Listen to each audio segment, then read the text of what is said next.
عزیزانو محترمو کله چې یو موږ او تاسو له په یو کار باندې کې غوسه راشي نو دغه ټیم کې څه کول پکار دي؟ دې ټیم کې حدیث پاک کې راځي سلیمان ابن سرد رضی الله تعالی عنہ نه روایت دی چې نبی علیه الصلاۃ والسلام یو ځلې موږ ورسره یو ځای کې ناستو، یو دوه کسان هغه پاسېدلل، په لانجه باندې شو، په جګړه شو، یو کس بل ته ډېرې ردې بدې وویلې او خبرې ورته شروع کړلې. نو نبی علیه الصلاۃ والسلام وفرمایل چې زه داسې یو خبره یو داسې یو کلمه راته معلومه ده که چېرته تاسو دغه کلمه ووایئ نو کم حالت چې زه ګورم دا به بیا نه وي. مطلب چې غصه به هم بیا دې کلمې سره سړېږي. هغه کومه کلمه ده؟ هغه اعوذ بالله من الشیطان الرجیم. اعوذ بالله من الشیطان الرجیم ویل پکار دی. چې چاله غصه ورشي پکار دا ده چې دی فوراً اعوذ بالله ووایي، دې سره به څه وشي؟ شیطان به وتښتي. حدیث پاک مفهوم دی چې دا غصه دا د شیطان د طرف نه وي او شیطان د اور نه جوړ دی او شیطان د اور نه جوړ دی. څوک چې کله اعوذ بالله وایي شیطان ورسره وتښتي. او بیا نبی علیه السلام فرمایي چې کله یو انسان له غصه ورشي نو پکار دا ده چې دی فوراً اودس وکړي. اودس سره به څه وشي؟ د ده دا بدن دا به یخ شي او دا د شیطان د طرف نه ده. کله چې شیطان د اور نه جوړ دی او اور ختمیږي د اوبو سره، نو چې دی خپل په ځان باندې اوبه واچوي د ده بدن یخ شي، دې سره شیطان چې دی هغه وتښتي. بس د دې انسان غصه دا ورسره یخه شي، دا ورسره سړه شي. دریم تعلیمات د نبی علیه الصلاۃ والسلام دا دی چې کله یو انسان له غصه ورشي دی دې څه وکړي؟ دی دې فوراً خاموشي اختیار کړي. ځکه چې یو کس هغه رالو او تی غصه کې نو دغه وخت کې څه وکړه؟ خاموشي چې دی دا اختیار کړه. خاموش شه، دې سره به ډېر خبرې چې کوم دی هغه به حل شي، ډېر مسله جنګ جګړې به ورسره ختمې شي، مسایل به ورسره حل شي. ځکه چې یو سړی هغه اسم تا غصه کوي، تا له غصه درغله او چې ته ورته شروع شوې هغه مې شروع دی نو بس لاس خبره به جګړې ته لاړه شي او لانجه به شروع شي. او بیا چې یو ځل جګړه شروع شوله نو دې سره بیا کورونه دی هغه روانېږي، ورسره غټې غټې لانجې بیا ترېنه شروع کېږي. نو نبي علیه الصلاۃ والسلام فرمایي چې کله یو انسان له غصه ورشي دله پکار دا ده چې دی د فوراً خاموشي اختیار کړي. یا په کور کې یو سړی دی دغه زنانه سره جګړه ده نو بیا داسې کسان چې هغه بس زبان درازي شروع کړي بیا او په خبرو کې ترېنه داسې فیصله وشي چې ټول عمر بیا په دې باندې کې خپوي چې دا ما څه چل وکړو، زه خو په ځان باندې پوه نه شوم او په غوسه کې مې دا فیصله وکړه. نو بیا ټول عمر خپل ځان ملامته کوي خو بیا په لاس باندې کې څه نه راځي. نو دې وجې نه فرمایي چې تاسو له کله غوسه درشي فوراً خاموشي اختیار کړئ. خاموش شي بس دې سره به غصه دا به یخه شي. او نبی علیه الصلاۃ والسلام فرمایي چې کله یو انسان له غصه ورشي پکار دا ده چې دی خپل اغهیت دی بدل کړي، چې دی بالفرض ولاړ دی نو کېدي او که ناست وي نو فوراً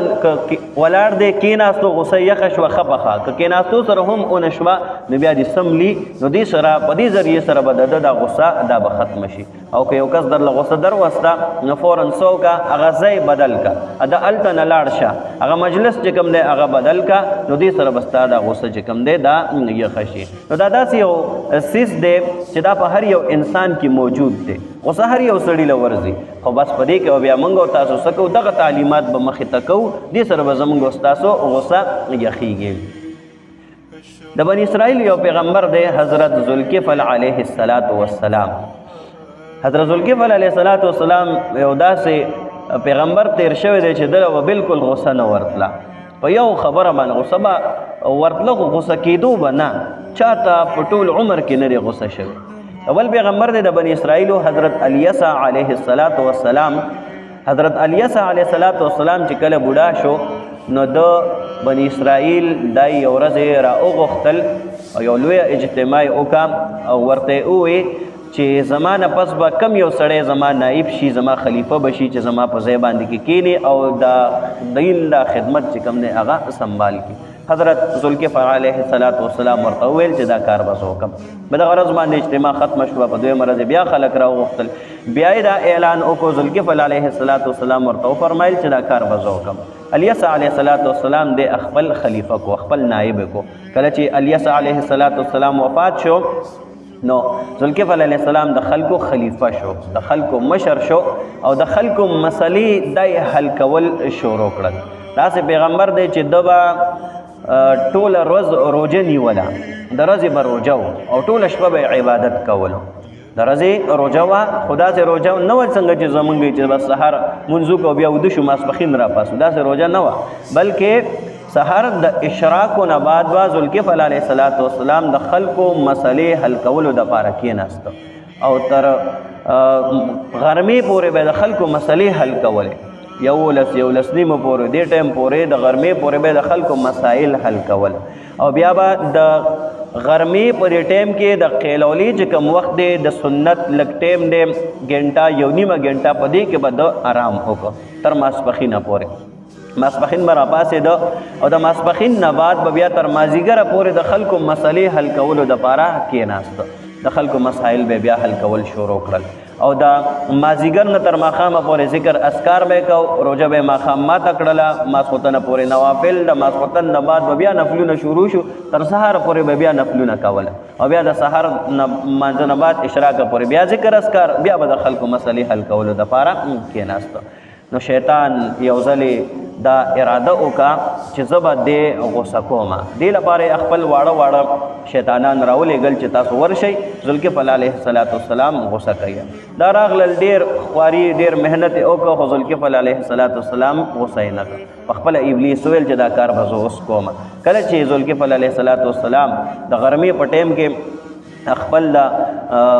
آرامګاه ته لاړو آرام دپاره دغه ټایم کې شیطان را حاضر شه دروازې ورته ووهله او ورته یې وویل چې زه مظلوم یم زما قوم والا په ما باندې کې ظلم کوي مانې حق اخیستی دی زما حق نه راکوي او دومره یې خبره اوږده کا چې د قیلولي هغه ټایم لاړ د خوب هغه ټایم لاړ ورته وویل چې زه ماسپښین کله کښېنمه بیا راشه بیا به ستا مسله حل کړمه نو شیطان دغه ټایم کې رانغی ذوالکفل علیه السلام مازدیګره پورې ناستو شیطان رانغی د مازدیګر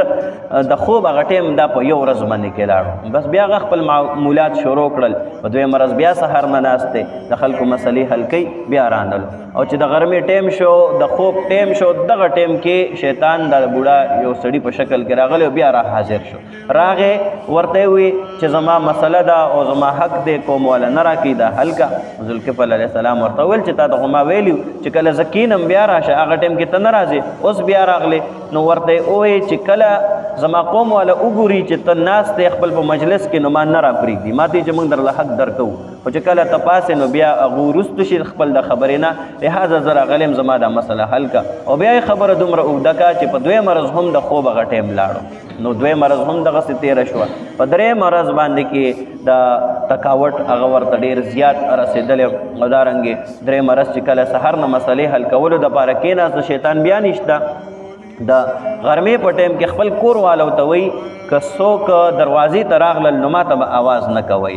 بس دروازه یې بنده کړه کمرې ته وردننه شو نو دغه ټایم کې بیا په دروازه باندې کې کسرالو دروازه یې ووهله ذوالکفل علیه السلام راووته د کمرې نه کور والو ته یې ووایي چې ما خو درته ویلي څوک مه راپرېږدئ خو چې دروازې ته خیال شه دروازې ته زنځیر لګېدلی دی بنده پرته ده پوه شو چې دا خو د الله دشمن دی دا خو شیطان دی د لاس نه یې راونیوه چې څه دپاره راغلی څه مقصد دپاره راغلی ورته یې ووایي چې ما پهله دې دپاره خپل واړه کسان رالیږلي وو چې تا غوسه کي او ته ډېر مشهور چې غوسه درله بلکل نه درځي بیا مې په خپله دا محنت دا کوشش شروع کړ بالاخر زه ناکامه شوم خو تاله مې غوسه در نه وسته نو عزیزانو محترمو دا د بني اسرائیلو داسې پیغمبر دی چې ټوله شپه عبادت ټوله ورځ روژه او بیا